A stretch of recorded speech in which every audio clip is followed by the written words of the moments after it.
सुनील गावस्कर का नाम क्रिकेट की दुनिया में बड़ी इज्जत से लिया जाता है। आज यानी 7 मार्च की तारीख का उनसे एक खास रिश्ता है। नमस्कार, मैं शिवेंद्र आज आपको उस मैच के साथ साथ गावस्कर के करियर की कई दिलचस्प कहानियां सुनाऊंगा। सबसे पहले आपको बता दें कि आज ही के दिन सुनील गावस्कर ने टेस्ट क्रिकेट में 10,000 रन पूरे किए थे। उस रोज अहमदाबाद में मैच देखने आए भारतीय फैंस इतने खुश थे कि खेल को करीब 20 मिनट रोकना पड़ा था। गावस्कर ने यह उपलब्धि अपने 124वें टेस्ट की 212वीं पारी में हासिल की थी। 1987 में पाकिस्तान के खिलाफ खेला गया वो मैच ड्रॉ हो गया था। मैच के चौथे दिन सुनील गावस्कर ने जैसे ही 58 रन बनाए, उन्होंने ये उपलब्धि हासिल कर ली थी, यानी 10,000 रन बनाने वाले वो दुनिया के पहले बल्लेबाज बने थे। गावस्कर इस खेल के सबसे धुरंधर बल्लेबाजों में हैं। पूरी दुनिया जानती है कि सुनील गावस्कर ने ताउम्र बगैर हेलमेट के बल्लेबाजी की, वो भी उस दौर में जब Malcolm Marshall, Michael Holding, Andy Roberts, Dennis Lillee, Imran Khan, Sarfaraz Nawaz जैसे खतरनाक गेंदबाज थे। दिलचस्प बात तो यह है कि इन तमाम गेंदबाजों में मैल्कम मार्शल और सुनील गावस्कर के बीच हमेशा शानदार मुकाबला होता था। उन दिनों गेंदबाजी की रफ्तार मापने वाली कोई मशीन नहीं थी, वरना पता चलता कि मैल्कम मार्शल किस रफ्तार से गेंदबाजी करते थे। यूं तो कई मौकों पर मैल्कम मार्शल ने सुनील गावस्कर को परेशान किया, लेकिन कुछ मुकाबले ऐसे हैं जिनको ध्यान में रखकर यह कहा जा सकता है गावस्कर 20 ही पढ़ते थे। अक्टूबर 1983 की बात है। वेस्टइंडीज की टीम भारत के दौरे पर थी। क्लाइव लॉयड वेस्टइंडीज की टीम के कप्तान हुआ करते थे और कपिल देव भारतीय टीम के। 6 टेस्ट मैचों की सीरीज का पहला मैच कानपुर के ग्रीन पार्क स्टेडियम में था। हुआ यूं कि उस टेस्ट मैच में मैल्कम मार्शल की एक शॉर्ट बॉल पर गावस्कर का बल्ला हाथ से छूट गया। आज के दौर के लिहाज से यह कितनी बड़ी बात है ये नहीं पता, लेकिन उस दौर में गावस्कर की साख को देखते हुए यह बहुत बड़ी घटना थी। गावस्कर के हाथ से बल्ला छूट गया, इसकी चर्चा पूरे देश में थी। अगले ही दिन मीडिया के कुछ हिस्सों में यह भी लिख दिया गया कि गावस्कर का समय अब खत्म हो गया है। गावस्कर को अंतरराष्ट्रीय क्रिकेट खेलते हुए उस वक्त करीब 12 साल का वक्त बीता था। उनके खाते में 28 टेस्ट शतक थे। बावजूद इसके ये बातें कही गई। उस टेस्ट मैच की दोनों ही पारियों में गावस्कर बुरी तरह फ्लॉप रहे। पहली पारी में गावस्कर बगैर खाता खोले आउट हो गए और दूसरी पारी में उन्होंने सिर्फ 7 रन बनाए थे। दिलचस्प बात यह कि दोनों ही पारियों में मैल्कम मार्शल ने ही उन्हें आउट भी किया था।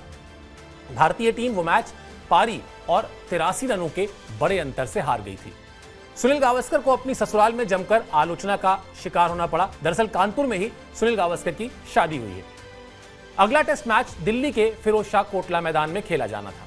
अगले टेस्ट मैच के शुरू होने में अभी 3 दिन का वक्त था। उन दिनों कोटला स्टेडियम में प्रैक्टिस विकेटें भी हुआ करती थी। कहते हैं कि गावस्कर ने उसी वक्त ठान लिया था कि उन्हें अगले मैच में क्या करना है। बताया जाता है कि उन्होंने मुंबई रणजी ट्रॉफी टीम के अपने साथी खिलाड़ी और भारतीय टीम के तेज गेंदबाज करसन घावरी को दिल्ली बुलवाया। करसन घावरी के साथ सुनील गावस्कर की समझ इसलिए भी अच्छी थी क्योंकि दोनों एक साथ एक ही ऑफिस, एक ही क्लब के लिए खेलते थे। सुनील गावस्कर के बारे में आम राय यह थी कि वो नेट्स में ज्यादा देर बल्लेबाजी नहीं करते हैं। नेट्स में वो सिर्फ फील के लिए जाते हैं कि उन्होंने टीम के साथ नेट्स किया। कहा जाता है कि गावस्कर ने करसन घावरी को सिर्फ एक बात कही, और वो ये कि घावरी उन्हें आधी पिच से गेंद फेंके और सिर्फ शॉर्ट पिच गेंद। करसन घावरी और मैल्कम मार्शल की रफ्तार में कहीं कोई तुलना नहीं की जा सकती, लेकिन अगर गेंदबाजी आधी पिच से की जा रही है तो बात लगभग बराबर हो जाती है। करसन घावरी ने बिल्कुल वैसा ही किया जैसा सुनील गावस्कर ने उनसे कहा था। हालांकि इस किस्से की कोई पुष्टि नहीं करता, क्योंकि बाद में सुनील गावस्कर कहते रहे हैं कि उन्होंने करसन घावरी को नहीं बुलाया था। लेकिन यह सच है कि जिन भी गेंदबाजों के खिलाफ उन्होंने उस रोज नेट्स में प्रैक्टिस की, गेंदबाजों को निर्देश यही था कि वो उन्हें आधी पिच से ही गेंदबाजी करें। खैर, इसके बाद 29 अक्टूबर 1983 की तारीख थी। दिल्ली के फिरोज शाह कोटला स्टेडियम में सीरीज का दूसरा टेस्ट मैच शुरू हुआ। कपिल देव ने टॉस जीतकर पहले बल्लेबाजी का फैसला किया। सुनील गावस्कर और अंशुमान गायकवाड़ पारी की शुरुआत करने के लिए मैदान में उतरे। उस समय क्रिकेट फैंस बड़े पक्के होते थे। वो स्टेडियम सिर्फ मैल्कम मार्शल और सुनील गावस्कर का मुकाबला देखने के लिए ही पहुंचे थे। सुनील गावस्कर और मैल्कम मार्शल को भी इस बात का अंदाजा अच्छी तरह था कि पूरा स्टेडियम उन्हें देखने के लिए जुटा हुआ है। ऐसा लगा जैसे मैल्कम मार्शल ने गेंदबाजी की शुरुआत वहीं से की जहां पिछले मैच में यानी कानपुर में वो छोड़कर आए थे। लेकिन इस बार कहानी अलग थी। उनकी 2 शॉर्ट पिच गेंदों पे गावस्कर ने लगातार चौका और छक्का लगाया। वो बिल्कुल अलग गावस्कर थे, बिल्कुल ठोस। उस रोज गावस्कर का स्टांस इतना सुंदर दिख रहा था जैसे कहते हैं कोई पवित्र चीज। जिन लोगों ने उस मैच को देखा उन्होंने यह भी कहा कि ऐसा जबरदस्त हुक शॉट उन्होंने पहले कभी देखा ही नहीं था। खैर, गावस्कर बिल्कुल अपनी धुन में किसी भी बाउंसर से बगैर डरे बगैर रुके सिर्फ आक्रमण करते रहे। नतीजा यह हुआ कि 37 गेंद पर वो अपना अर्धशतक पूरा कर चुके थे। पूरा का पूरा स्टेडियम एक अलग ही सुनील गावस्कर को देख रहा था। जल्दी ही गावस्कर ने अपना शतक भी पूरा किया। उनके करियर का यह 95वां टेस्ट मैच था जिसमें उन्होंने 94 गेंद पर शतक पूरा कर लिया। यह उनके करियर का सबसे तेज बनाया गया शतक था। जरा सोच कर देखिए, 80 के दशक में 94 गेंद पर टेस्ट मैच में शतक। लेकिन यह शतक दरअसल स्टेटमेंट था सुनील गावस्कर का पिछले मैच में जो हुआ था उसकी वजह से। इस शतक के साथ ही सुनील गावस्कर ने सर डॉन ब्रैडमैन के 29 टेस्ट शतक के रिकॉर्ड की बराबरी भी कर ली। उन्होंने टेस्ट करियर के 8000 रन भी पूरे किए। कोटला में उन्होंने 121 रनों की पारी खेली थी जिसमें उन्होंने 15 चौके और 2 छक्के लगाए थे। तमाम आलोचकों को सुनील गावस्कर जवाब दे चुके थे। दरअसल सच्चाई यह भी है कि सुनील गावस्कर और मैल्कम मार्शल के बीच की लड़ाई पहले से चली आ रही थी। 1983 में जब भारतीय टीम वेस्टइंडीज के दौरे पर गई थी तब का एक किस्सा रवि शास्त्री सुनाते हैं। उस सीरीज के भी पहले दोनों मैचों में गावस्कर के बल्ले से रन नहीं निकले थे। पहले टेस्ट मैच में 20 और दूसरे टेस्ट मैच में उन्होंने दोनों पारियों को मिलाकर कुल 33 रन बनाए थे। जाहिर है गावस्कर दबाव में थे। तीसरा टेस्ट मैच गयाना में खेला जाना था। वेस्टइंडीज ने पहली पारी में 470 रन बनाए थे।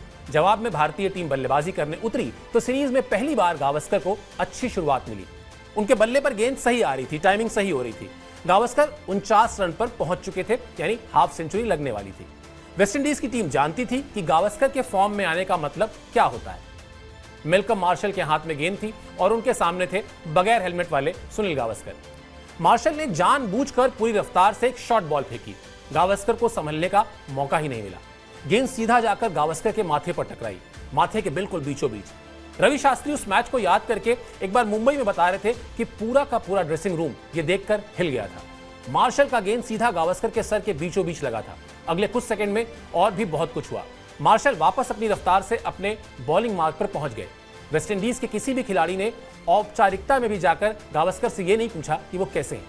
वेस्टइंडीज की टीम की कोशिश भी यही थी कि गावस्कर को संभलने का मौका बिल्कुल ना दिया जाए। मैल्कम मार्शल वापस उसी रफ्तार से रनअप के साथ आए। गावस्कर बिल्कुल अपने ठेठ अंदाज में क्रीज पर खड़े थे। उसके बाद जो हुआ वो पूरी दुनिया ने देखा। मैल्कम मार्शल की गेंद जिस रफ्तार से गावस्कर के पास तक आई थी उससे दोगुनी रफ्तार से बाउंड्री के पार थी। उसके बाद क्या था, गावस्कर का बल्ला हवा में था क्योंकि वो अपना अर्धशतक पूरा कर चुके थे। उस मैच में सुनील गावस्कर ने नॉट आउट 147 रन बनाए थे।